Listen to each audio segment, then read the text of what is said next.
Hey, it's Anne-Marie and welcome to another 30 Days to Distinction tip, which is part of the 30 Days to Distinction challenge, where every day for 30 days, I am sharing another tip to help you become distinguishable, uncopyable, and irresistible to your ideal client. So you are the choice versus just a choice when they're ready to make a decision. And today is tip number 20, and it's part of 7 tips that are part of this challenge, where we're going to look at different ways of coming up with unique and uncopyable content, which is going to stand out from the same old content that everyone else in your industry is sharing. Now, as I've mentioned, it is so important as a change maker who wants to become known as that trusted authority to build your influence. And as I mentioned yesterday in tip number 19, as someone who is looking to build your thought leadership, be mindful of the tactics you follow as you continue to build your reputation as a trusted authority, because it matters. So don't follow the hack this and hack that approach, but rather focus on the insights, the hindsight, the foresight that only you can bring through the years of experience and knowledge that you have gained. That's what you need to showcase in your thought leadership collateral.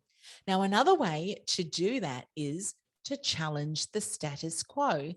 And I'm sure you might have heard people brandish that term around the place, to challenge that status quo.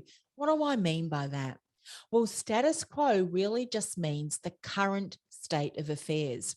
How many businesses or how many industries they're happy to do what they've been doing for many, many years. And I'm sure you've heard that old saying before of, if it ain't broke, why fix it?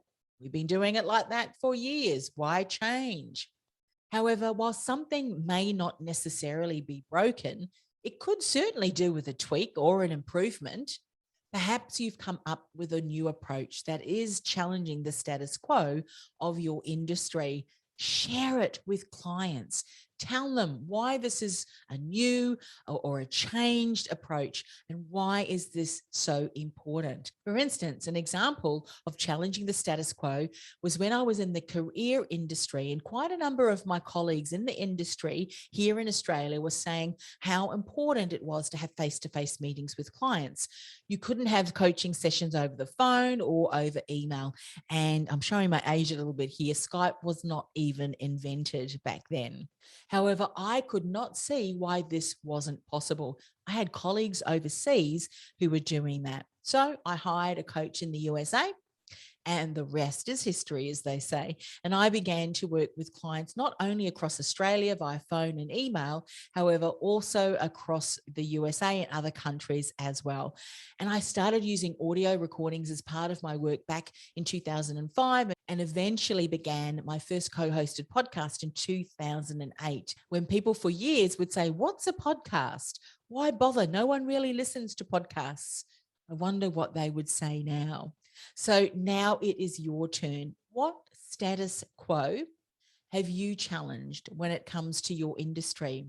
Or what status quo can you challenge when it comes to your industry? And that's today's take action step. Go ahead and download your take action guide if you haven't already, industrythoughtleaderacademy.com/distinction. If you have it already, go and grab it and start to journal what you can start doing and talking about that will have you challenge the status quo. I can't wait to hear what you come up with.